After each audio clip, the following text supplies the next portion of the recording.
हम प्रभु परमेश्वर को धन्यवाद देंगे आज की सुंदर सुबह के लिए। शनिवार का दिन 9 सितंबर, प्रभु का धन्यवाद करते हैं। एक एक महीना, एक एक दिन हमारे जीवन में आगे बढ़ता जा रहा है ताकि हम परमेश्वर की महिमा करें। मैं आप सभी का स्वागत और वेलकम करता हूँ आज की सुंदर सुबह में। ये वास्तव में प्रभु ने मुझे और आपको एक जीवन दिया। बहुत से लोग इस संसार को छोड़कर चले, लेकिन आज प्रभु ने हमें वो जीवन दिया है ताकि हम प्रभु की महिमा कर सकें। आज जो परमेश्वर की योजना है उसको अपने जीवन में पूरा कर। प्रियो, living Christian movement fellowship ministry Jaipur की ओर से आप सभी को, मेरी ओर से, कलीसिया की ओर से, सेवकाई की ओर से धन्यवाद। तो आप सबको बहुत आशीष दे और प्रभु का हाथ आप पर और आपके परिवार बना रहे। धन्यवादित हूँ कि आप लोग बराबर हमारे लिए प्रार्थना कर रहे हैं और हम पूरे हिंदुस्तान के लिए, पूरे भाई बहनों के लिए, पूरे सारे प्रदेश के मुख्यमंत्रियों के लिए, प्रधानमंत्री के लिए, राष्ट्रपति के लिए हम लोग यहाँ से दुआ करते हैं और प्रभु अपनी महिमा को प्रकट करता है ताकि हम परमेश्वर की महिमा का काम बन सकें। पहला कुरिन्थियोस का 11वां जिस चीज़ को हम देख रहे हैं, आज फिर मैं 20 पद से आपके सामने पढ़ूंगा। अतः तुम जो एक जगह इकट्ठे होते हो तो यह प्रभु भोज खाने के लिए नहीं, क्योंकि खाने के समय एक दूसरे से पहले अपना भोजन खा लेते। इस प्रकार कोई तो भूखा रहता है और कोई मत वाला हो जाता है। परमेश्वर अपने इस वचन के बड़े और सुने ध्यान पर आशा दे। आज का जो मुख्य हेडिंग है, परम सीमा। एक ऐसा बाउंडेशन, एक ऐसी सीमा हमें बनानी है जो वास्तव में मेरे और आपके लिए उस गुनाह की ओर जाने से बचने का एक रास्ता है कि हम एक सीमा को बना, उस सीमा को ना लाने।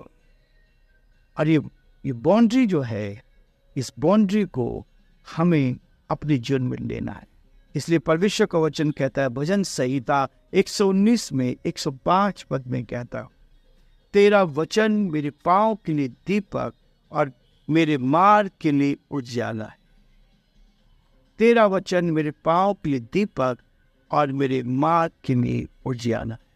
इसलिए प्रियो, परमेश्वर हमें उजियाला दे, हमारी सीमाओं को बना के रख ताकि हम उसकी महिमा प्राप्त। धन्यवाद और स्तुति के योग्य हमारे सामर्थ्य परमेश्वर, हमारा हृदय आपके प्रति धन्यवाद से भरा है प्रभु कि आपने हमें संभाला, आपने हमारी मदद की, आपकी सुरक्षा हमारे साथ रही, इसके लिए धन्यवाद। हमारा हृदय आपके प्रति धन्यवाद से भरा है प्रभु कि आपने जीवन दिया है, आज का दिन देखने का मौका मिला।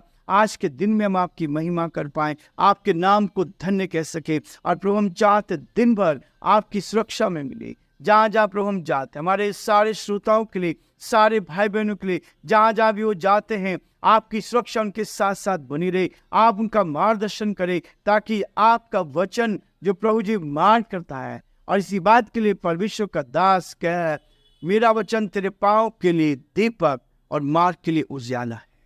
परमेश्वर पूरे दिन भर आपकी सुरक्षा मिलती, आपका हाथ उनके साथ बना रहे ताकि हर जन आप पे सुरक्षित रहे। हम यीशु के नाम से हर एक को ब्लेस करते हैं, यीशु के नाम से हर एक को आशीष देते हैं और प्रार्थना करते हैं हर एक पर आपके अनुग्रह की दृष्टि बनी रहे। एक एक की आत्मा को छू ले, शुद्ध कर दे, पवित्र कर दे प्रभु, ताकि आत्मा हो जाए, शुद्ध हो जाए और आपकी शांति, आपकी तसल्ली हर एक के जीवन में आ जाए और हर जन प्रभु आप में सुरक्षित रहे। ये वचन हर एक के हृदय को छू ले, हर एक के हृदय को बदल दे प्रभु जी, आपकी महिमा का बनने दे ताकि सारी बातों में हे परमेश्वर आप ही का नाम हो जाए। हम सारी महिमा, आदर, गौरव प्रभु जी आपको देते। हम सभी को पिता परमेश्वर आपके हाथ में सौंप और यही चाहते पिता परमेश्वर आपकी उपस्थिति हम सबके साथ, हमारे प्रदेश राजस्थान के लिए और सारे प्रदेशों के लिए, सभी मुख्यमंत्री के लिए हम प्रार्थना करते हैं। हम प्रार्थना करते हैं यहाँ के मुख्यमंत्री अशोक गहलोत जी के लिए, के जीवन के लिए प्रभु आपने संभाला, आपने मदद की और बहुत सारी बातों को प्रभु आपने उनके द्वारा होने दिया। इस प्रदेश की खुशहाली के लिए जो योजनाएं उन्होंने बनाए इसके लिए हम आपको धन्यवाद देते हैं। हम प्रार्थना करते हैं प्रभु जी, ये योजनाएं कारगर सिद्ध हो सके, हमारे सारे राजस्थान के सारे प्रदेशवासियों के लिए प्रभु ये योजनाएं आशीष का कारण बन सके। एक एक परिवार को, एक एक जन को हम आपके हाथों में सौंपते हैं ताकि इस प्रदेश में खुशहाली रहे और पिता परमेश्वर आपके दास मुख्यमंत्री अशोक गहलोत जी आगे बढ़े और आपकी महिमा काम बन सके। जो आपकी योजना पूरी कीजिए। हमारे देश के प्रधानमंत्री के लिए, राष्ट्रपति के लिए प्रार्थना करते हैं। इस देश के परमेश्वर खुशहाली के लिए हम प्रार्थना करते हैं प्रभु, और चाहते उनको अपने हाथों में ले, अपनी उपस्थिति के साथ दे। हमारे सारे भाई बहनों को प्रभु जी बड़े आदर के साथ आपके हाथों में सौंपते हुए इस विनती को अपने प्रभु के धार करता यीशु मसीह के नाम से मांगे।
चाहता है रात अंधेरी आती है, तौबा कर दरवाजा होगा बंद, कुछ ना होगा फिर पछताने से, तौबा कर दरवाजा होगा बंद, कुछ ना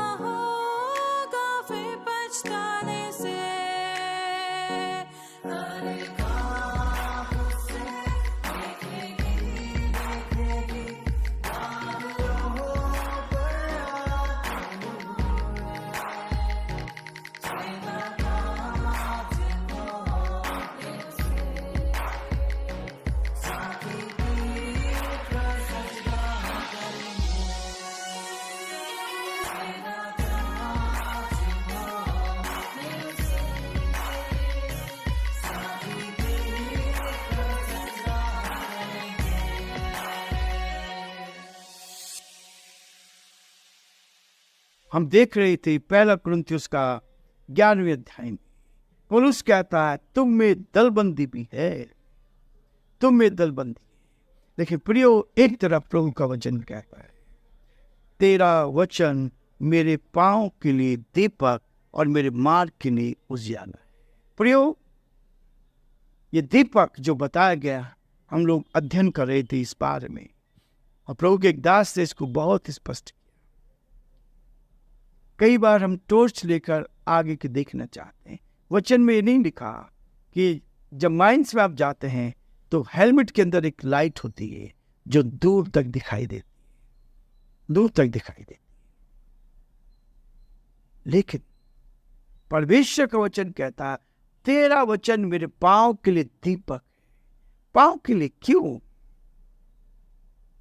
पांव के लिए क्यों? ये सवाल उठता है कि पांव के लिए क्यों कहा। सर के ऊपर एक हाथ में रखते टॉर्च को तो आगे तक का आपको दिखता।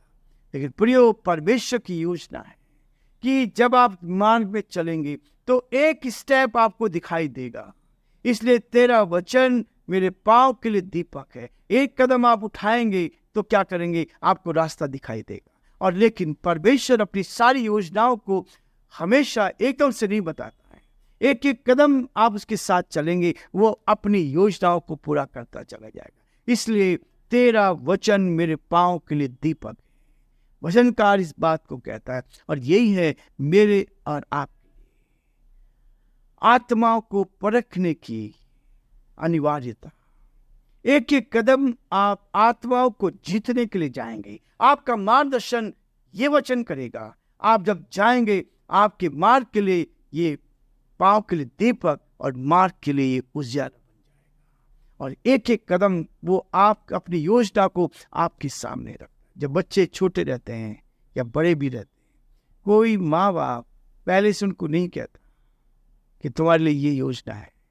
पहले से माँ बाप ने तैयार की। परमेश्वर आपको एक एक कदम पर आप बढ़ेंगे, ईमानदारी के साथ बढ़ेंगे, तो आपको रास्ता दिखाता चला जाएगा ताकि आप आगे बढ़ते चले जाएं। पेंतिकुस्त के दिन पवित्र आत्मा उतरा था। प्रेरितों के काम उसके दूसरे अध्याय में इस बात को हम देखते हैं। परमेश्वर की आत्मा उतरी और ये वास्तव में एक बहुत जबरदस्त कार्य था। पौलुस इसी बात को कहता है, मुझे और आपको कहता है, यह वह बात है जो योएल भविष्यद्वक्ता के द्वारा कही गई। और इसी बात को उसने कहा, उस दिन जो कुछ देखा और सुना गया था वह पूर्ण अनुमोदन प्रदान करता है। ये मेरे और आपके जीवन के लिए सर्वोपरि है। वहां से कलीसिया का निर्माण हुआ, वहां से आत्मा लोग के जीवन में काम करने लगी। और जो कुछ लिखा है उस बात को कहता है कि परमेश्वर का वचन बहुत ही आनंददायक है और इसके अनुसार अपने प्रचार आचार को जांचते रहे। मेरा और आपका जीवन हर कदम पर हम जांचते रहे, परखते रहे। जब कलीसिया में हम जाते हैं, प्रभु भोज के लिए हम तैयारी करते हैं, खाने के लिए लिखा है, क्योंकि तुम एक जगह में इकट्ठे होते हो तो यह प्रभु भोज खाने के लिए नहीं, क्योंकि खाने के समय एक दूसरे से पहले अपना भोजन खा लेते हैं। इस प्रकार कोई तो भूखा रहता है और कोई मतवाला हो जाता है। संसार में मतवालापन, संसार में लोग आज 95% लोग इस नशे के आदी बन गए। शैतान ने लोगों को अपने कब्जे में कर रखा है। आधे लोग बीमारी से परेशान है, समस्याओं से परेशान है, समस्याएं जीवन में हैं, लेकिन वो कहता है मतवालेपन हो जाते हो। कलीसिया में भी जो लोग वचन को पढ़ते हैं उसके बावजूद भी मतवालेपन होते हैं। रोज शाम को लोगों को ये नशे की आदत को पूरा करना पड़ता है। कलीसियाओं में आप कोई एक शब्द कोई गलत जैसा कह दे और खुद अपने आप करते हैं, उसके लिए कोई नहीं कहता। आज कलीसियाओं में भी और बाहर भी, कलीसियाओं में भी ये चीज पायत मतवालापन। ये मतवालापन है जो पौलुस यहाँ कहता है, इससे पहले कि प्रभु भोज में हम शामिल हों। प्रभु कहता अपने आप को जांचना है, परखना है, और ये जांचने के लिए मुझे और आपको बताया गया है ताकि हम परमेश्वर की महिमा करते चले जाएं। यीशु ने इस बात को कहा था, बहुत से चिन्ह चेलों के द्वारा दिखाए गए। आज भी बहुत सारे चिन्ह और चमत्कार हो रहे हैं। कई लोग प्रभु के दासों के ऊपर उंगली उठाते हैं, लेकिन प्रियो परमेश्वर का धन्यवाद करते हैं। एक एक दिन ये वचन परमेश्वर अपने लोगों के द्वारा, अपने लोग, वो कहता है क्या ही सुहावने पैर जो सुसमाचार को लेकर जाते हैं, जो सुसमाचार को प्रचार करते हैं। लेकिन बहुत सारे लोग ऐसे हैं जो उसमें बाधा डालने की कोशिश करते हैं।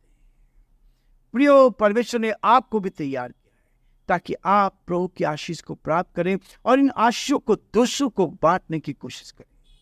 हम दूसरों को काटने छाटने के लिए तैयार रहते हैं, लेकिन प्रियो परमेश्वर ने सबको अलग अलग वरदान दी। और इसी बात के लिए मैं बार बार कहता हूं कि परमेश्वर ने अपने सेवकों को इस्तेमाल किया। बहुत सी चंगाइयां हो, बहुत सारे लोग परमेश्वर के वचन को जान रहे हैं। और इसलिए वचन में लिखा है, चाहे बुराई से चाहे भलाई से परमेश्वर का संदेश जा रहा है। यदि कोई भी परमेश्वर के वचन को बांट रहा है, उसके लिए विरोध के लिए हम आगे ना है। एक सीमा हमारी, एक बाउंडेशन हमारी है। हमें अपने आप को उस चीज में लेकर आना है ताकि आप आगे बढ़कर परमेश्वर की महिमा कर सके। इसलिए परमेश्वर का वचन कहता है कि जब आप परमेश्वर की निकटता में आगे बढ़ेंगे, परमेश्वर आपको आशीष से भरता चला जाएगा। और यदि आप प्रभु भोज में शामिल होते हैं तो उसके लिए एक दूसरे के लिए ठहरे, अपने आप को पवित्र करें, शुद्ध करें और परमेश्वर की महिमा का प्रियो, आज हम ये रुकना चाहेंगे ताकि परमेश्वर की आशीष हम पर करें।